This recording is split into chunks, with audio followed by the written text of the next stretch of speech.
Hello, everyone, and welcome to another installment of TEDXcellence, the show in which I try to learn things regarding punctuation. We'll talk about that in a moment. And I come to you live from my Corona bunker on the moon with Dogcat Fox, a Pepperjack, and all of you. Hello, everyone. Welcome to the wonderful world of Thursday. Tempestuous Thursday. I don't know. I'm making this up as I go along, if you can believe it. Oh boy. Well, I don't even know what we have today. I should say in store for today. Because this is a complete blind selection.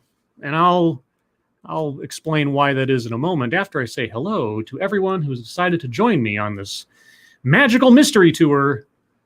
Adonis Bartolote, hello. Point Curation, hello, and thank you so much. Remember when Netflix removed a clip explaining chromosomes from Bill Nye the Science Guy? These people want to rewrite history, not study it. Well, I remember that. I have no idea if that's what this talk is about. I don't. There's only one thing that drew me to this talk, and I'll mention that in a moment. That one Certivus Titania, hello. Zach Osborne, hello. Delta the Traveler, hello. Functional, hello. Eric Peters, hello. Aloysius Fudpucker, hello. Dark Alisle, hello. Asian Hippie, hello. John Miller, hello. Failure B, hello. Somnamnul Nation, hello. Zalbla, hello. Spyro Girl. Or Spiro Girl, it depends, I suppose. Mr. E, hello. Aspie Auntie, hello. Dina B, hello. Zemgoa, hello. Roger Reynolds, hello. Mr. Joestar, hello. Ginger Snap, hello. Anal Lynn, hello. That pissed off Shih Tzu. Well, I'm getting that mixed up. That one servant of Satania. The pissed off Shih Tzu. Havoc Vladimirovich Stalinov, hello. Frosted Glass, hello. The gayest person on YouTube, hello. And then chat jumped because, of course, it did. Check Your Logic, hello. Fernanda, hello. Psionic Dreams, hello. Robert Lapine, hello. Mike Savage, Blarg. T-Ferrix, hello. Rolling Bear, hello. Betty Boop 79 US, hello. Okay. I just bumbled all over that place, didn't I? Well, so first off, a reminder. New bingo card. There is a new bingo card. The link to the bingo card is in the description, so make sure you have that at the ready to know what we're looking at. Okay, I made minor adjustments to at least one square and then just moved a whole bunch of squares around and switched places. So it's going to be a different change up for this one. Now, why did I pick this TEDx? Well, you can tell from the title up in the corner of the screen right now that a couple of words there have quotation marks around them. Sex chromosomes. The weird history of the, quote, sex chromosomes, unquote. And I didn't know what to make of that, because when I saw it, my mind sort of read it as somebody holding up their fingers going air quotes around the words sex chromosomes, as though they're not sex chromosomes. Now, before we get any further into this, I have to, full disclosure, I am not a scientist. I think most of you know this. I am not a biologist. I am not a geneticist. So if there's something about sex chromosomes that do not do what my layman's brain thinks that they do, or what they do to inform the development of a human being, or, you know, animals in general, then I'm more than happy to be educated. And so this could be completely boring. This could be just a science history lesson of the development and the discovery of how sex chromosomes work. I don't know. Like I said, this is the thinnest reason I have ever grabbed a TEDx, and that is just because of those quotation marks. That mystery alone is enough for me to ask, what does that mean? So, this could be completely boring. I can't promise you it's going to be exciting or frustrating or anything else. That's the disclaimer. That's as far as I can go. So, per usual, I will start off with a few seconds for you guys to tell me if you can hear the sound, and then we will proceed. Okay. Okay. Did you hear the applause? Did you hear the okay? Let me know in the chat. Let's see. Hammond Bean says this is going to be a shit show. It could be. Could be. It could be actually educational. I don't know. Let's see. Sounds good, says Asian Hippie. Good, says John Smith. Okay, says Havoc Vladimir Bitsalovat. Heard it, says Zemgoa. All right. So, okay. A bunch of applause and okay. Oh, by the way, this is an actual TED Talk. I forgot to mention that. This is the high class stuff. So, conceivably, there's a higher bar for entry into this one. But as we've seen before, that's not necessarily so. All right. Let us begin. So we are going to start in 1891, when a German scientist was looking through a microscope at insect cells. Okay, so we are doing a history lesson. All right. Oh boy. Thank you, Lady Gopher, for the Dogcat Fox. Yay, Dogcat Fox. And thank you, Bacall the Driving Ape Man, for the communist thumbs up. Appreciate it. Dr. No says, what's the difference between TED and TEDx? Well, TED is sort of a high-level official, quote-unquote, platform with a lot of rules and hoops to jump through, etc. And there's kind of a standard of what qualifies to be a TED Talk. A TEDx talk is essentially a franchise. A local community can say, hey, we want to hold a TEDx event. So it's one that we sort of arrange and we set the criteria and we make the theme and we provide the space, but we get to use or take advantage of the TEDx name for, you know, organizational purposes and advertising purposes and broadcasting purposes, that kind of thing. That's my rough understanding of it. You know, details may vary depending on who you're talking to, but that's basically it. So TEDx has effectively a lower threshold of creation, I guess, of a talk or an event than a TED Talk, supposedly. I think that line has become far, far more blurry in the last couple of years than it might have been previously. But anyway, okay. Okay, what? History lesson. Insects. Got it. And he saw something kind of funny. At the center of the cells, there was this dark stuff. No one had ever seen it before. And he noticed that as the cells would multiply and divide, it would go into some of the new cells, but not the others. Okay. So early sort of DNA/genetic discovery. Even though weren't like, okay, again, I'm not a historian, I'm not a scientist. I'm just remembering, wasn't like genetics discovered by like some monks hundreds and hundreds of years ago? Or at least the theory thereof. Okay. He didn't know what it was, so he gave it a really great name. He called it the X element. And he was like, we'll just fill in that X later. And then fast forward 10 years later, and there's an American scientist, and she is looking through her microscope. Also at insect cells. And she sees something funny. There's more of this dark stuff. And the information from the first scientist hadn't made its way into the literature for the second scientist? I mean, as far as I know, that's relatively common. I mean, something can be discovered in one place and not be known widely until years later or something, especially back in the olden days. And it's kind of tiny. It's hanging out near the X element. Yes. And eventually someone was like, well, if that one thing's called X, like, should we call this other thing Y? Okay, now maybe this is a misnomer, but I thought that like the actual structure of the chromosomes themselves resemble the letters X and Y. Now, maybe she'll get to that. I don't know. Maybe it was just like a coincidence guess or something. I don't know. And like that, the sex chromosomes had been discovered. Okay, just like that. They didn't know what it was. Okay. So chromosomes, you probably all know what they are, but I will tell you anyways. I appreciate it because I don't want to make any assumptions if I can help it. They're made up of DNA. Everything has it. It's the blueprint of life. We've got rats, we've got trees, we've got insects, we've got humans. Yes. And in the case of human chromosomes, geneticist Melissa Wilson broke it down for me like this. Okay. Typically, you'll get one copy of every chromosome from your genetic mom and one copy of every chromosome from your genetic dad. And we have 22 of these that you get one copy from mom and one copy from dad. Then Right. 22? For For some reason, the number 23 comes to mind. I don't know why that is. And then there's a 23rd Oh, pair, yeah. X and Y. So while all the other chromosomes are numbered, 1 through 22, we do not call X and Y 23. I like to think that they were waiting for like a LeBron James to come along. What? What? Okay, I've obviously already misunderstood what they're talking about here. But, okay. In this instance, they were like, we're just going to keep the letters, and then we'll give them a title. They called them the sex chromosomes. Okay, so my understanding of what the sex chromosomes actually look like is mistaken then.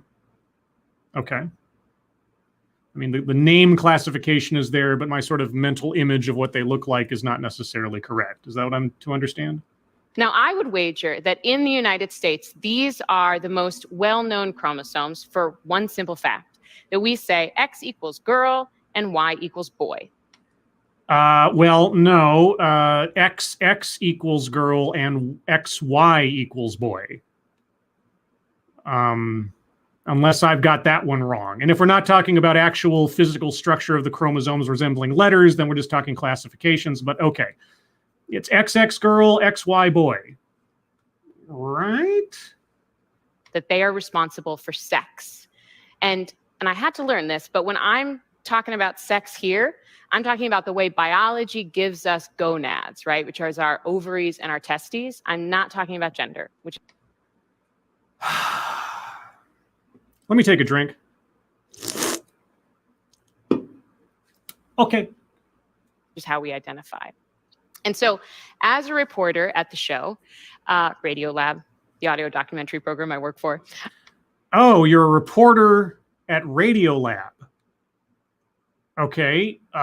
Do you have any science qualifications, a degree in biology or something? I have no idea what you do otherwise or what your education is. I just like to know who I am hearing this from.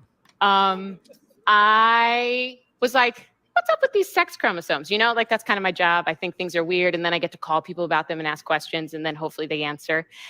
So you're not a scientist. Okay, got it. And in this case, a lot of people answered.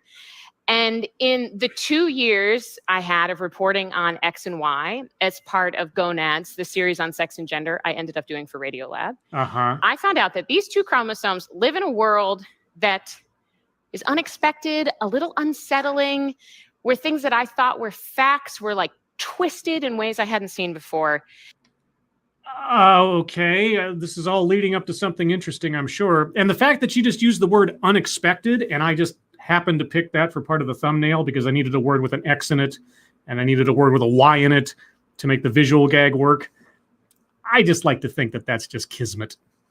And the world goes so far beyond the boundaries of sex. I was like, maybe we should all talk about this. Wait, the word? Wait, I'm sorry. I got to back up. I'm already lost, and she hasn't gone that far yet. In ways I hadn't seen before. And the world goes so far beyond the boundaries of sex. I was like, oh, the world. The world goes so far beyond the boundaries of sex. What do you mean the world goes so far beyond the boundaries of... What? maybe we should all talk about this. Talk about what? So you all. We're all going to talk about it. Talk about what? I don't even know what we're talking about yet. And you must think you're hilarious because you're the only one laughing. For me, yeah, the true story of X and Y starts with their name. Okay. So within years of being discovered, these two little chromosomes had acquired more than 10 different names. Okay, but a rose by any other name is still a rose. I mean, okay, if the actual structure of them is not actually an X shape and the other one's not actually a Y shape, whatever, like you explained at the beginning, they called it the X element or something, and the other one was called the Y element. It's just sort of an arbitrary naming convention, and ta-da, and what has that got to do with anything? How does naming it X or Y determine anything of the function of the thing? I mean, there are various names for different things across the world in different languages, and yet they all end up being the same thing. right? Anyway, thank you, Havoc. Vladimirovich Stalinov. Objection. Relevance? I don't know. And I'm not ready yet to circle anything on the board because I'm not quite sure where we're going yet, but leaves out vital context seems like something we might be circling pretty quick here. There was diplosome and heterochromosome and idiochromosome, and most of the names had to do with their structure, their shape, their size. And then there was sex chromosome, which they had been given because of the fact that we had started seeing that the X would go with the females and the Y would often go with the males. Often?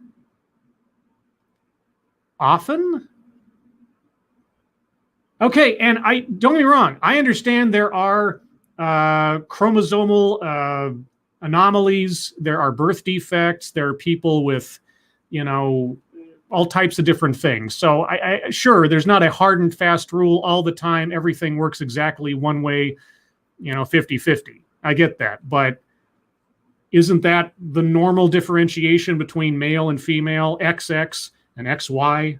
And the combination thereof equates to what we understand to be biological gender, biological sex.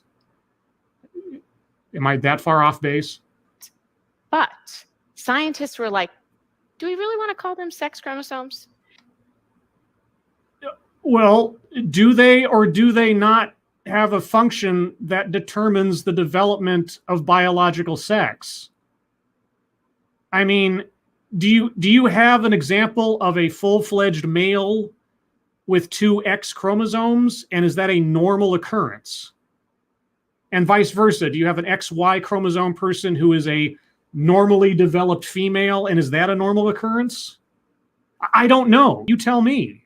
Not scientist reporter lady who listened to people telling her what to. Okay. And science historian Sarah Richardson. Who are these scientists? What's their qualifications? Do they have an ideological bent? I mean, I don't know. You're just saying these names like I'm supposed to know who they are. Is the one who told me this story.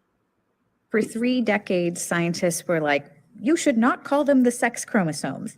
What scientists? How many? Is that the common through line in academia? What? Okay, I'm circling leaves out vital context because I have a feeling that even if the current examples aren't enough, we're going to get there pretty quick in several other places. So vital context is being circled. Free space is being circled. Okay, moving on.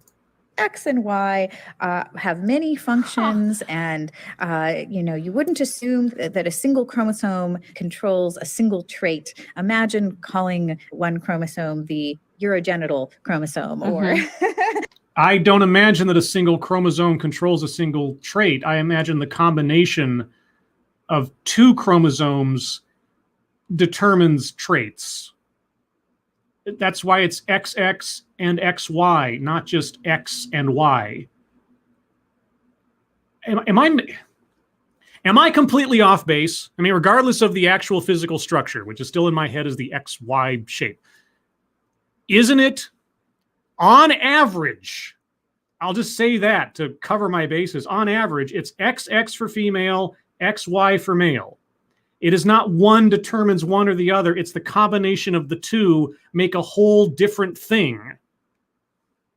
Because that's how you get male versus female, which are 2 different things. the liver chromosome. Scientists, if you dig into the history, it's really cool, you should, were hesitant to commit to such a specific name and such a powerfully connotated name. Okay, well, scientific uncertainty is a good thing because most science is mostly based on theories. Like, so far as we know, this is how it works. And settling on one thing and saying with definitive certitude, this is how the world works. It's very few actual scientists will say out and out about any kind of scientific theory or biology or gravity or anything else. They still call it the theory of gravity, right? The theory of relativity. Even though it's been proven to be operating like that over and over and over again, it's still a theory because it's just how we see things right now. More evidence or something else could come along to change it. It's not set in stone. And I don't mean to say that the theory of gravity is some kind of like maybe or something, but, you know, scientific theory versus, anyway. There was a fear that it would actually be really limiting, maybe to science, maybe to society, but the fear was in the room. Okay, I guess I can get along with that notion because of what I just said about like the theory of relativity and the theory of gravity. And you can see they ended up getting sex chromosome. It's like a pretty juicy title. I mean, it popularized genetics, you know? Do they or do they not determine the sex of the person? I mean, if you remove them completely from the equation, what kind of person do you have? Okay? If you exclude their presence from the genetic code, what is there? So do they or do they not determine biological sex? And if they don't, well, then what do they do? Am I completely off? Seriously, and I'm asking this seriously, chat. Am I off base here in being absolutely bewildered as to what she's getting to? Because we have 23 pairs of chromosomes. One of those pairs is called the sex chromosomes because they've been identified as the chromosomes that determine biological sex. Or am I on a different planet? Okay, all right. But in the 100-year history since... Oh, wait, I am on a different planet. I'm on the moon! We settled on that name, you can see it starts to get a little complicated. Why? Why is it complicated? They determine biological sex. What's complicated about that? You haven't said anything to tell me why it's complicated or why that's a problem. So around 1960, this is going to be our first kind of stop on the complicated world of the sex chromosomes. So the discovery wasn't the first stop.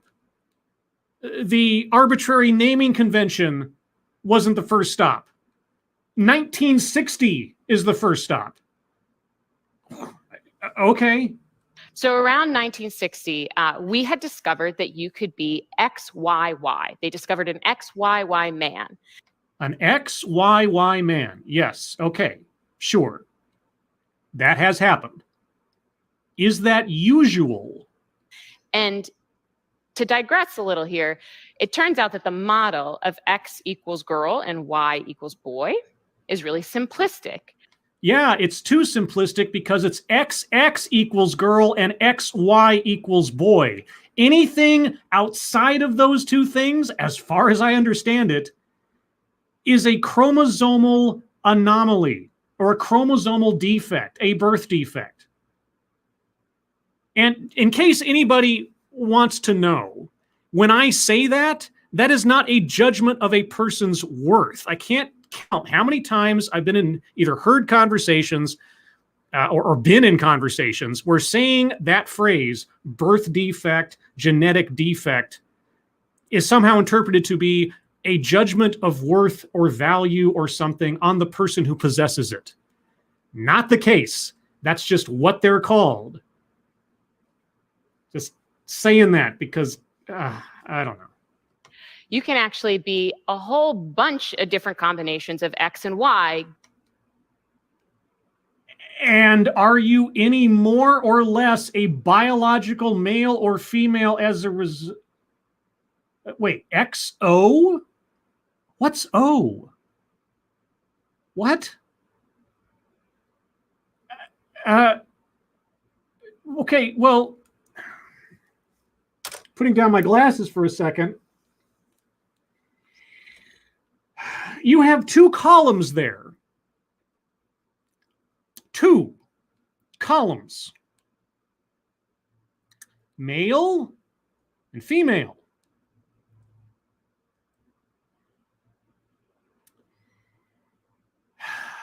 So, do the chromosomes determine sex or do they not? What does the hyphen mean? There's what? Giving you like different types of biological sex. No. There are two. You have them on there in two columns, male and female. Those are not different types of biological sex. Those are different sets of chromosomes in two categories.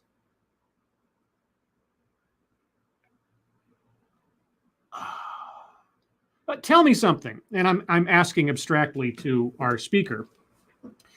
For people that have a sex chromosomal makeup outside of the norm, XX or XY, are there any difficulties, complications, maladies, infertilities that occur over the course of having something outside of the general standard? Okay. If you can tell me there never are, okay. I'm just curious, because if there are things that are debilitative towards someone for having one of these makeups outside of the, general biological norm, it might be nature's way of saying this isn't how it was supposed to happen. You could be two X's and two Y's together. You could be four X's, you could be five X's, you could be XO. And so why are there no YY combinations? Why is there no like YY combination? I'm just curious. Well, I thought that was pretty crazy, because I was like, wow, this really upends a model of biological sex. I think most of us in this room have been taught. No, it doesn't. There are two columns. Two columns. So a few years after they realized that you can be XYY, researchers go to a prison in Scotland and they do genetic analysis of a bunch of the male prisoners. And they find a number of people who are XYY. And according to Sarah. Yes, I've heard this before, that the extra Y chromosome can lend itself towards more violent behavior or something like that. Now, I don't know the science on that. That's what I've heard. I'm assuming that's where we're about to go with this. They just rushed to publish a theory suggesting that this extra Y chromosome could explain criminality in some men. Yeah, that's the theory I heard. I don't know if it's true, but I've heard that before. But then I'm sure there are some horrible criminals out there who do not have a second Y chromosome, so. Yeah. What do you mean? Yeah, what? What does that mean? It's a theory. What? So the logic goes like this. By this point, we're thinking Y is male. We think male is aggressive. Well, I don't know what you mean, but what? So Y must be aggression. If you got an extra Y, you must be crazy.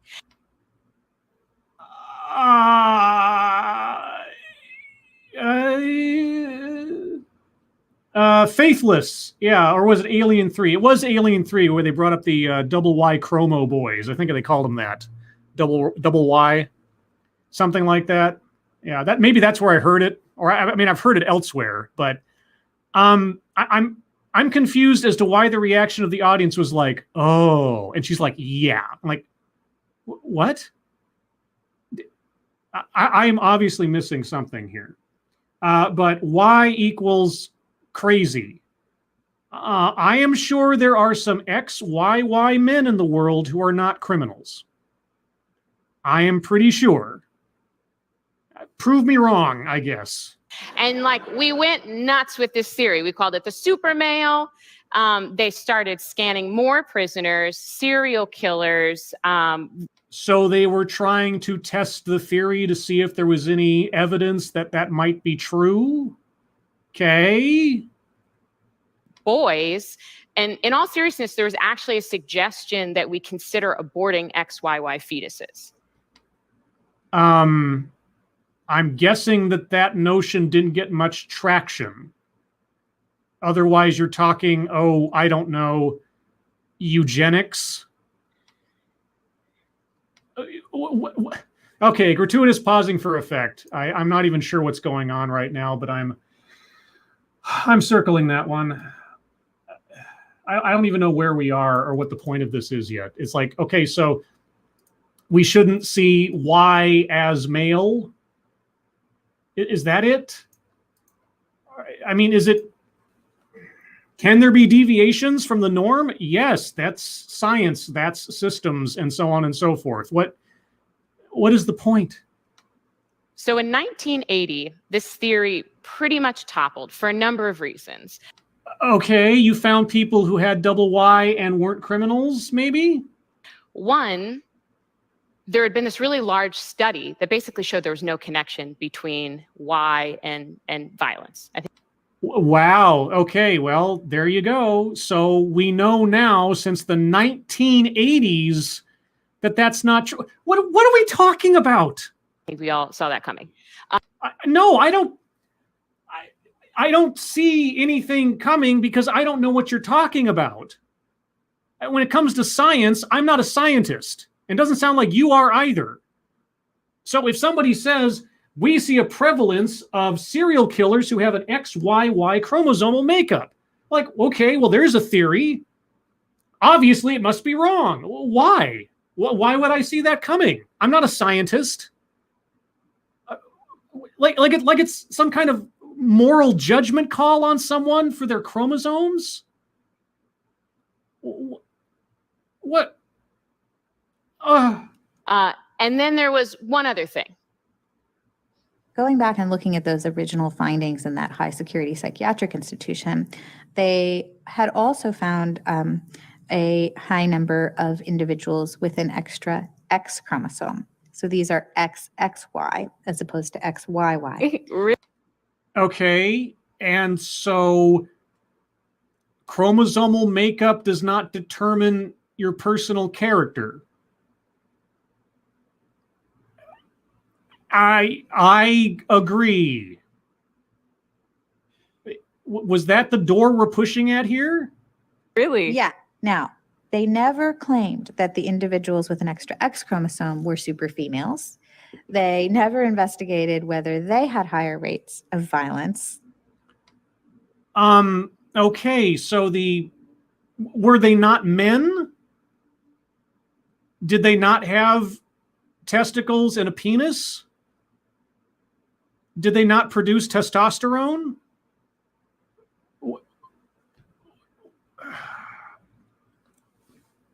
I'm very confused. Thank you, Picala Driving It Man. Is this some kind of eugenics apologetics? I don't know. I have no idea where we are or what we're doing. Seems like kind of an oversight. I don't know. Okay, you know what? I will completely agree. The presumptions about what determines criminal behavior insofar as chromosomes are concerned was baseless. I agree. It was a theory that was disproven, which of course never happens in science or something. Regardless, we've known this since the 1980s. Okay, so for the last 40 years, it hasn't been an issue in the scientific community. So what? But I think it's interesting because what you see is if you start looking at these chromosomes through the lens of sex, what naturally falls in place behind is we look at them through the lens of gender.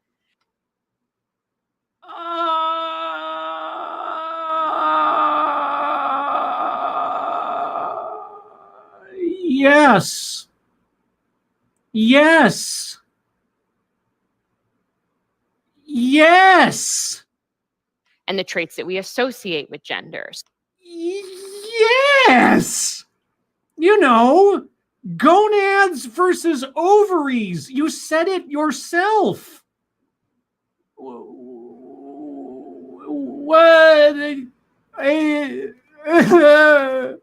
Oh, Pepperjack.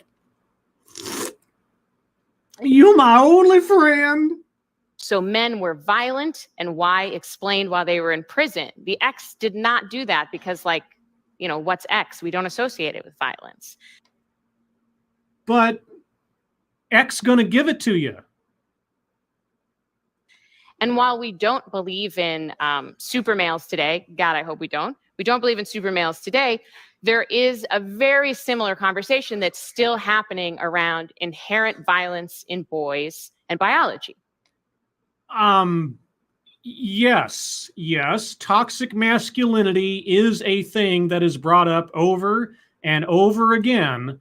I am told boys are inherently flawed because they are not more like girls.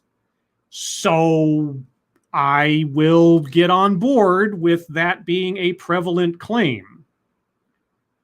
Are you on the same page as I, where that is not inherently true? Because then we will agree on something. So my next stop. What? You didn't finish.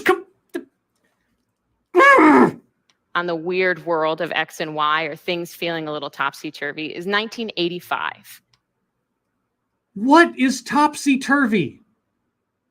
Okay. Let me back up. Okay. Hold on. If she's just talking about our understanding of the function and or consequence of chromosomal makeup in human beings and how that has developed over time, then okay. She's not, I'm giving the benefit of the doubt here. She's not trying to explain a new theory on something, kind of. She's just saying what has been researched and or discovered. I mean, the title is The Weird History of the Quote-Unquote Sex Chromosomes. Okay, calm down. The World University Games were set to happen in Japan, and the Spanish hurdler Maria Jose Martinez Patino was scheduled to run. She was like a hotshot, a rising superstar. And she had a Y chromosome and was disqualified. I'm guessing. I have no idea where this is going. And the night before her race, they had her DNA scanned.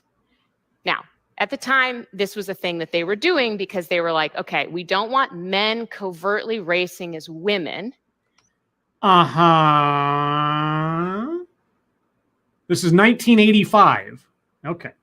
So we're going to scan the women and make sure all their X's line up. Okay. And so I heard this story from Ruth Padower, who is a New York Times Magazine reporter. Not a scientist. Got it. And she reported on Maria. So they tell her the chromosome test results were abnormal. Although on the outside, she was fully female, she had XY chromosomes and these internal testes. Okay, so then what? Now she's a male? Or does she have a chromosomal defect? You know, or an abnormality, let's say. Okay, and I'm assuming Japan disqualified her, right? And they were like, we hate to break it to you, Maria, but you're actually a dude. You can't race with the ladies. Is that how they put it? Really? It sounds kind of flippant. Is that how they put it? And so she's thrown off the national team. She's expelled from the athletics residence. She's denied her scholarship. A bunch of her friends dump her. Fellow athletes abandon her. What? What? I don't know. Maybe that's true. That sounds awfully extreme for someone that is not lying about anything. Okay. She loses her medals. Her records are revoked. Can someone look this up real quick somewhere? I mean, I don't know. This could be a true story. back in 1985, given the culture, given the science, and so on and so forth, maybe that happened. But that sounds like absolute, catastrophe over something that didn't say anything about her talent or anything else. I mean, she was a woman, is a woman. I assume she's still alive. Okay. So it turns out, remember when I told you can be a bunch of different combinations of X and Y? You can also be XY and be female. Yeah. And was she not female? Should she not be considered female? You can be XX and male.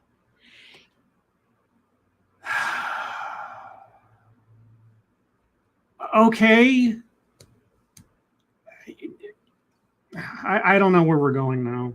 In Maria's case, she was something called androgen insensitive, which means that she did have some sort of internal testes. They were making testosterone, but her body couldn't use it. And so if you thought of testosterone as like a superpower, she was not benefiting from it.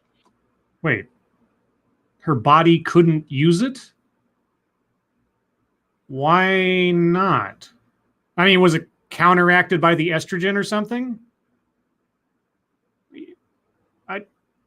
I don't get that.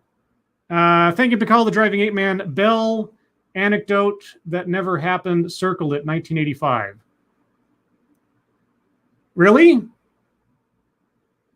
Is that confirmation? Like the fullness of that story didn't happen? Because it sounded. I mean, I could believe that on a technicality she'd be kicked off of the team or denied a place in that games or something. But did she lose her entire record? Did she get her entire life destroyed because of that? I mean, that's the part that I'm not sure about. I could believe Japan disqualified her, certainly. The rest of it, I mean, maybe I'll circuit by the end of this, but okay. And so eventually sports authorities let her back in, but her career was done. Well, then why did they let her back in? How was her career done if she was let back in? And in this instance, you see how if you assign sex to a specific place in the body, or at least this is what I saw, right? If you assign sex to a certain place in the body, assign sex. So your example, who lived her entire life visibly and functionally as a female, gets a genetic test in 1985 and is told that she has a chromosomal anomaly. She was assigned a sex.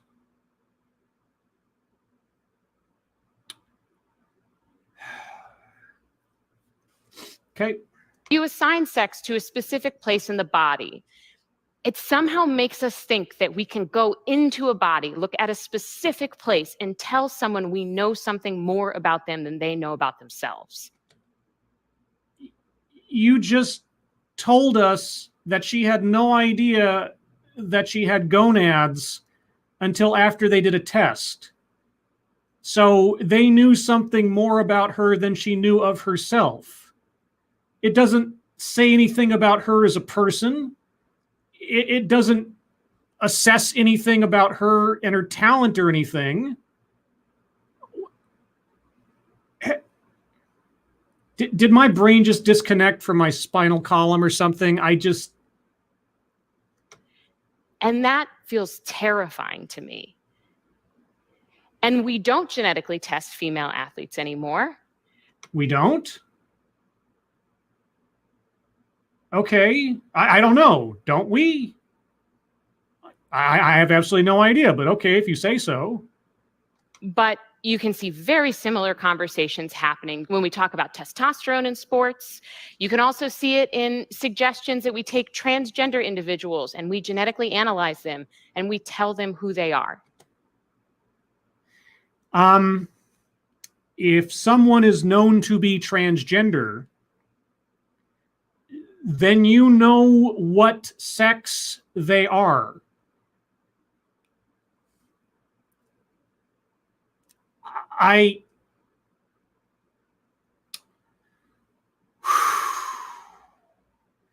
Thank you, Drew W. Doctors say you have Downs, but you can disagree. I don't know what she is saying at this point.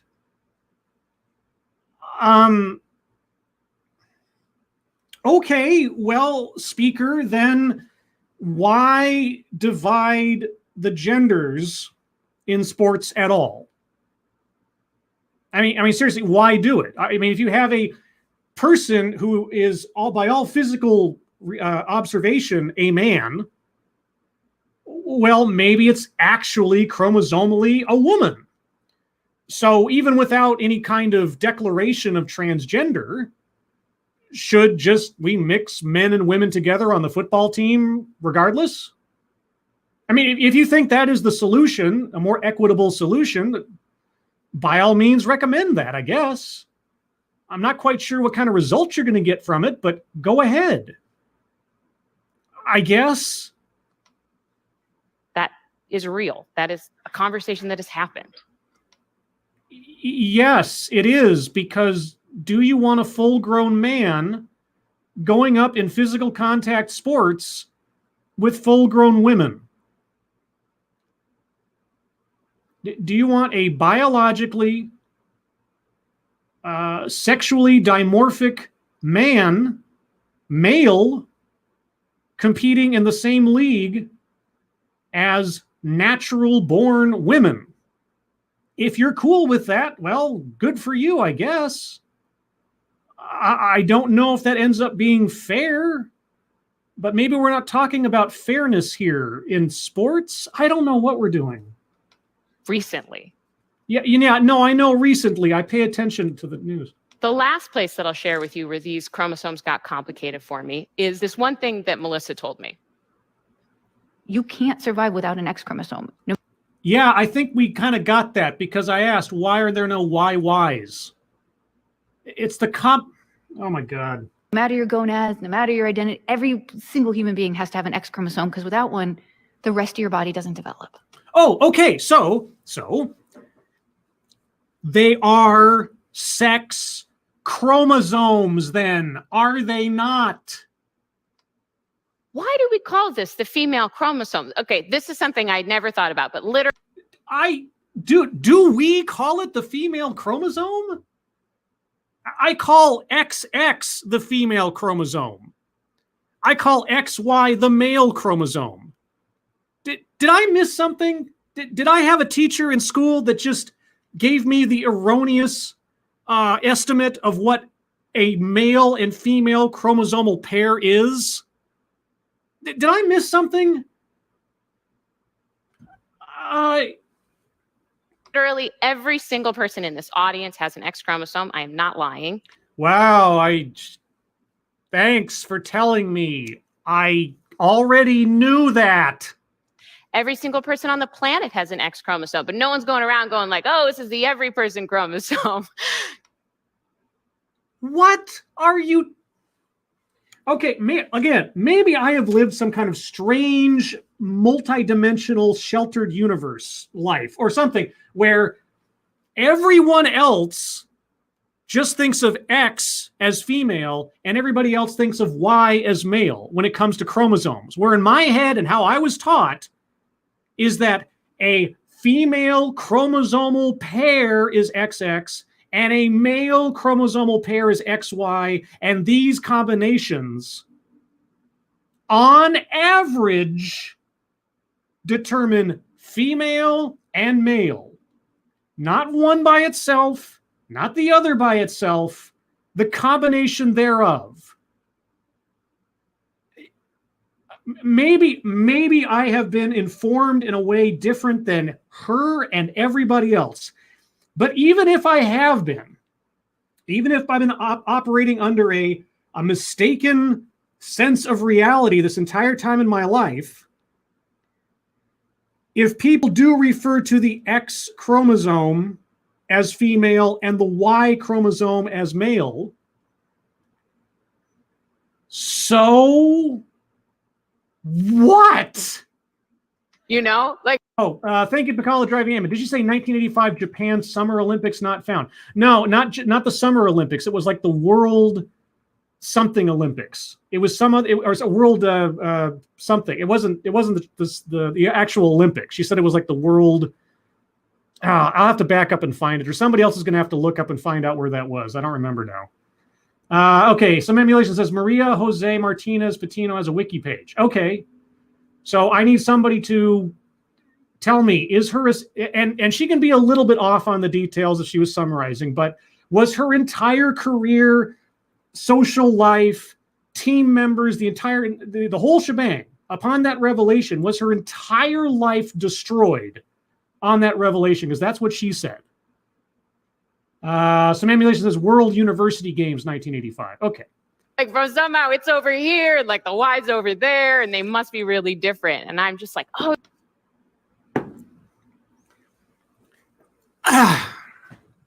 Okay. Is the X chromosome not different than the Y chromosome? Is the X chromosome not different from the Y chromosome? Otherwise, why would you say that? It would be so much better if it was the every person chromosome. Okay, you know what? Fine. Call it the every person chromosome. Go ahead. Go ahead. That changes what? By this magical incantation, what changes? And not just because I'm like, love you all and I want you all in, but because of what we're overlooking by the Johnny Hillcat, thank you. Clearly someone hated their biology teacher. I don't even know what we're doing now. I don't even know why we are here. If she just wanted to lay out the history of the understanding of how the sex chromosomes operated or what they might have implicated depending on variances in chromosomal pairing, it'd be a very academic and dry situation. But she's trying to make some kind of societal moral point here on the basis of terminology. And I don't understand why we're doing that. because I'm like, love you all and I want you all in, but because of what we're overlooking by the fact that we consider it female. Who's we?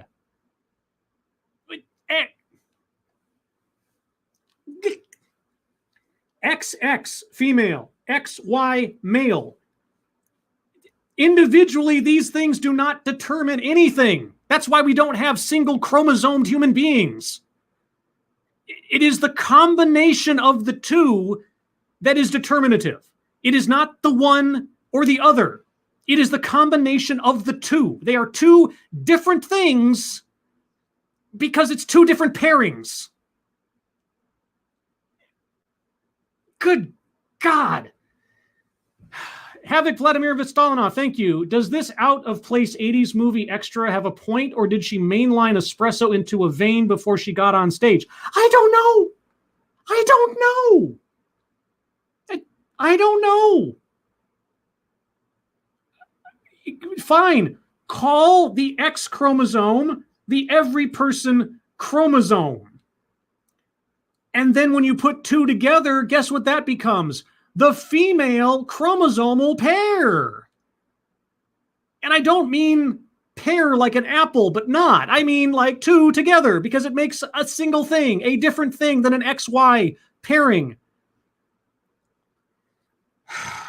If I put peanut butter and jelly together on bread, right?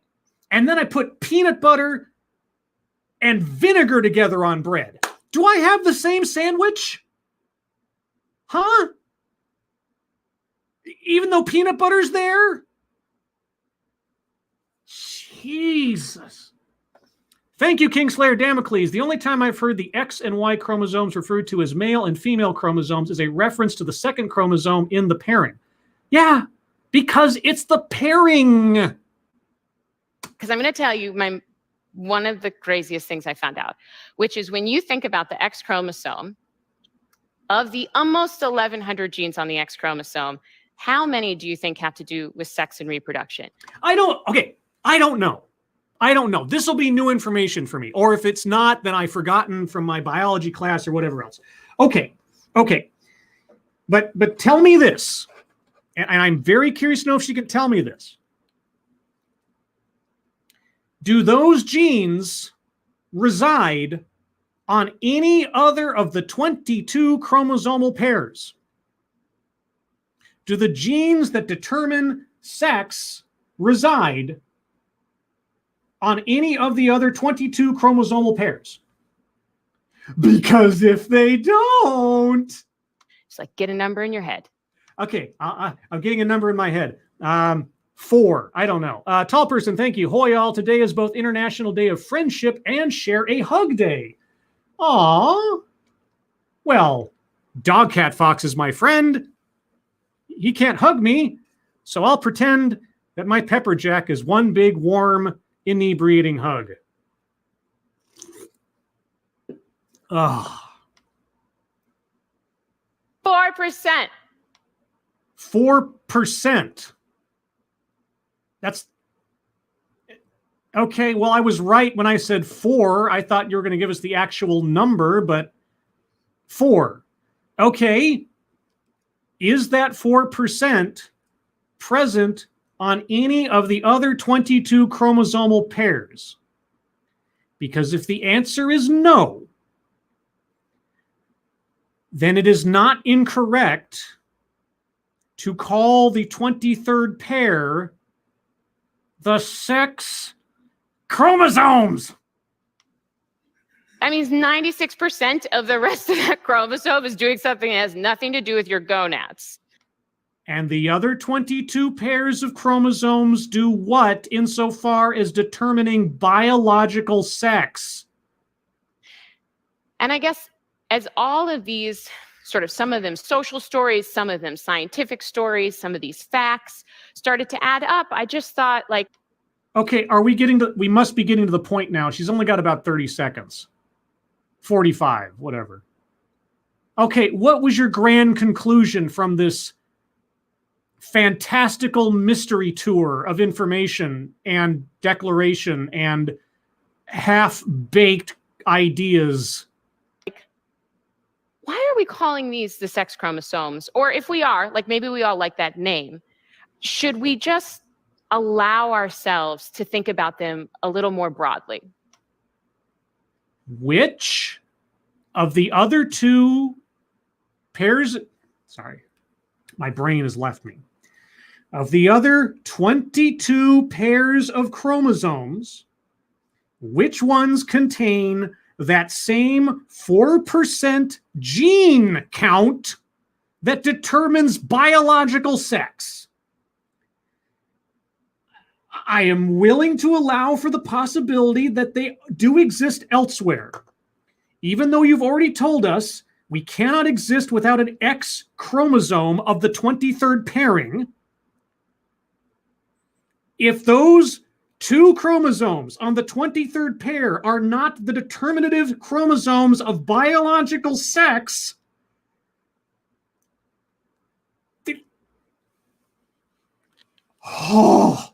Because if we do, like, what insights would we gain? Okay, I got to back up. I got to take that statement in its fullest again, because I don't know what's happening. Of the almost 1,100 genes on the X chromosome, yes. how many do you think have to do with sex and reproduction? Yeah, okay, 4. Like, get a number in your head. Okay, yeah, how many? How many? You didn't say percentage. You didn't say what percent. You just said how many. You didn't even give us a number. You gave us a percentage. I'm just being nitpicky here because I'm irritated. 4%. Wow. That means 96% of the rest of that chromosome is doing something that has nothing to do with your gonads. You know, 96% of this TED Talk has nothing to do with anything at all. And I guess as all of these sort of some of them social stories, some of them scientific stories, What- some of these facts What? started to add up. I just thought, like, Yeah. why are we calling these the sex chromosomes? Or if we are, like, maybe we all like that name, should we just allow ourselves to think about them a little more broadly? Because if we do, like, what insights would we gain as people, as scientists? You're not a scientist. You are regurgitating half thought out ideas and incomplete sentences. And if we should not call them these sex chromosomes, I ask again, in the other 22 chromosomal pairings, where is that 4% that determines biological sex? If that 4% is not unique to the 23rd pair, then rhetorically speaking, I'll be on board with saying that we should not call them the sex chromosomes. But you haven't said that, have you? So why are you even asking the question? And we're at this point where we're thinking about, like, how do we want to teach science? What do we want to fund? Like, who do we want to be? What? We're at what point to what? Oh my God. As a society, you know? No, I don't know. What are you talking about? And I just wondered if it wasn't a moment to rethink the biology of X and Y, and at the very least, to remember, like, the footnotes of history, which is that the dude who came up with the phrase sex chromosome actually was like, hey, everyone, just remember, this is just, and I quote, a form of shorthand. We should not take it literally. Thank you. What? He called it X because it was an unknown. Like in mathematics, you moron. He didn't say the female chromosome. He called it the X element because it was an unknown. What does that got to do with anything? What does that have to do with anything? Well, that wasn't a point. That wasn't some gotcha moment.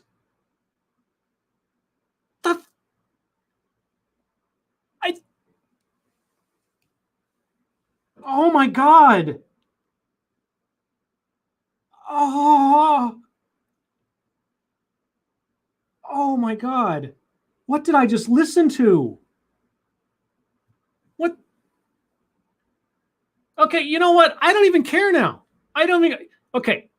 You know what? No, I'm done with that. I'm just done with that. I don't know what else to say. I don't know what else to say. And this is the reality of the situation, guys. This is the reality of the situation. Are you ready? Because I'm going to give it to you.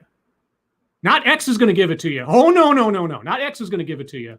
I'm going to give it to you right now. This is the reality of the situation. Okay, for this talk and this talk, I God hope only. This is the reality of the situation. I don't care. That TEDx talk was so insane, so asinine, so bewildering, just brain-meltingly bewildering. The whole thing is, I'm just circling the whole thing. I circled the whole thing. Right, it's done. We're done. It is one giant bingo. This whole talk is just a bingo because I don't care. And this was, they don't even have the cover of this being a TEDx talk. Like they have some kind of low standard of entry or something. No, this is a TED talk. This is a TED talk where they get a non-scientist to stand on a stage and repeat things from other non-scientists and from select scientists and not even have a full speech prepared, but to lean on sound bites from her own radio show to tell us nothing about nothing, making no point about anything, and asking a question that doesn't need to be asked. If she had come on the stage and said, why do we call them the sex chromosomes? Here's scientific evidence that shows that gender is determined by these different areas of these different chromosomes. If she came on stage and said that, the pairing that we consider the sex chromosomes, they only contribute this tiny fraction of information to actually determining biological sex. And actually it's spread across all these 17 pairs or something. I'd be like, well, okay, well, scientific discovery. It's a tradition to call them the sex chromosomes. Our understanding is very simplistic compared to what we knew before. Okay, I'll have a more expanded understanding of how biology works in some way. Okay. She didn't do that. She didn't come up and say, oh, we always consider 23 the sex chromosomes, but that's not actually so. Like, oh, okay. No, she never said that.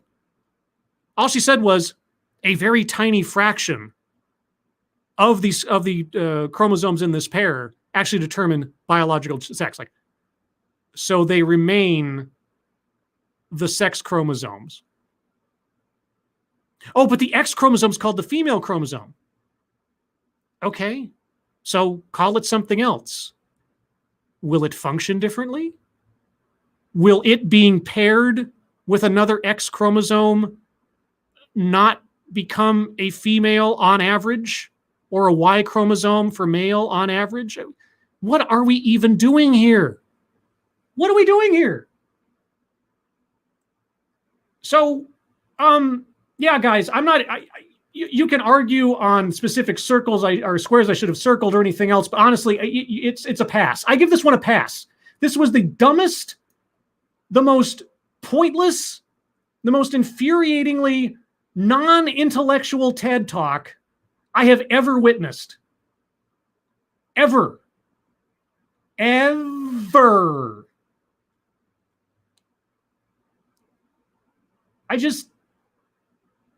don't know what else to say. I'll take your comments for a minute or two here, but then I'm done. I gotta go relax for a minute. That was absolutely mind-boggling.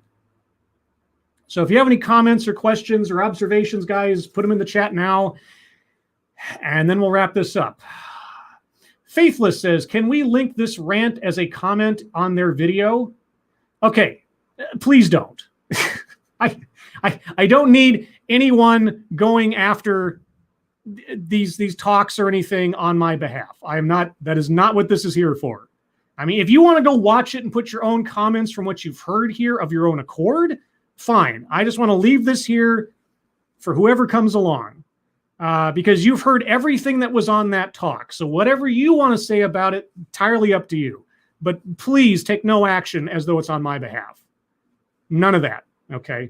And it's no free country, so to speak, and it's an open forum unless they've turned off comments. There's some TEDx's and TED Talks where they turn off comments for whatever reason. I don't know if this is one of them. So you might come across and maybe it's turned off. I don't know. Either way, if you choose to do so, that is your choice. Nothing I'm telling anybody to do. That's not what this is about. Dark Allow says, reclaim your time. I can't. That time is lost. Lost completely. I'm never going to get it back. BG says, well, I'm thinking TED Talks is going to kill Scribelight one of these days. Either heart attack or aneurysm are equally likely. Could be, but at least I'll be doing what I love, right? Okay, let's see. That one certain Satania, it's a H chromosome, changed my mind. A human chromosome? Sure, why not? Why not? Sure, why not? John Miller, this one really hurt Scribelight, mostly due to her gibberish. You're telling me. You're telling me. Yeah, let's see. Havoc, Vladimir Stolanov. None of us are getting that time back. I'm sorry, guys. I wish there was something. I mean, I hope my mind melt is of some kind of entertainment value. But outside of that, I apologize. I apologize. If anybody knows what that's a reference to, you get a gold star. Let's see. Assassin the Great Scribe Light. You are a good man for doing what you do, and we respect your integrity. Good? I don't know. I subject myself to this willingly. Is that a good thing? I don't know. Let's see. Delford Zero Scribe Light. Are you sure you aren't a masochist? No. Oh, I mean, am I not sure? No, I know I'm not a masochist. Okay. I mean, I find sardonic entertainment value in looking at things like this. But as I've explained before, if I come across a concept or something in these talks or otherwise that I just find interesting or I'm not familiar with, but sounds weird, I'll look at it because I would rather be informed of something absolutely bonkers on the chance that I might learn something new in the process. But also know where the zeitgeist is in some places in our world. You know, whether it's good or bad, insane, logical, whatever. I just rather know than not know. And sometimes knowing is a constant source of disappointment. G.I. Joe. Gulf City Peterbilt Confederacy 379. Well, Scribe Light, if you have to ask. If I have to ask what? If I have to ask, I'll never know. Yeah. Marilyn Santiloni. If I said that correctly. This is really funny. I know. It's a funny way to spend your time, isn't it? And I do it of my own choice. Annalyn, gonads are only coded for in the sex chromosomes. You mean the 23rd pair? Do you mean to tell me that the 23rd pair of chromosomes determine biological sex of one form or another? But maybe we should rethink calling them the sex chromosomes. Why? Okay. Calming down.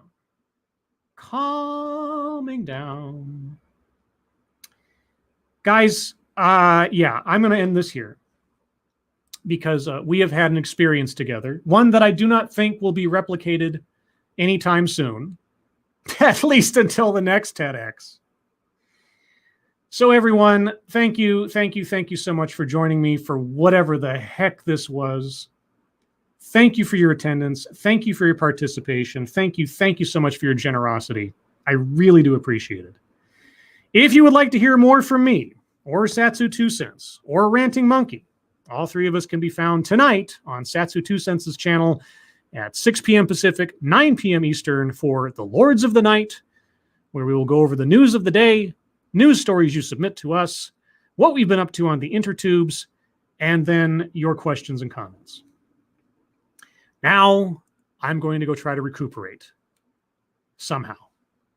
Everyone, I hope you have a good rest of your day. Please stay safe and well. If you're not well, please get well soon, and I'll talk to you later. Bye-bye.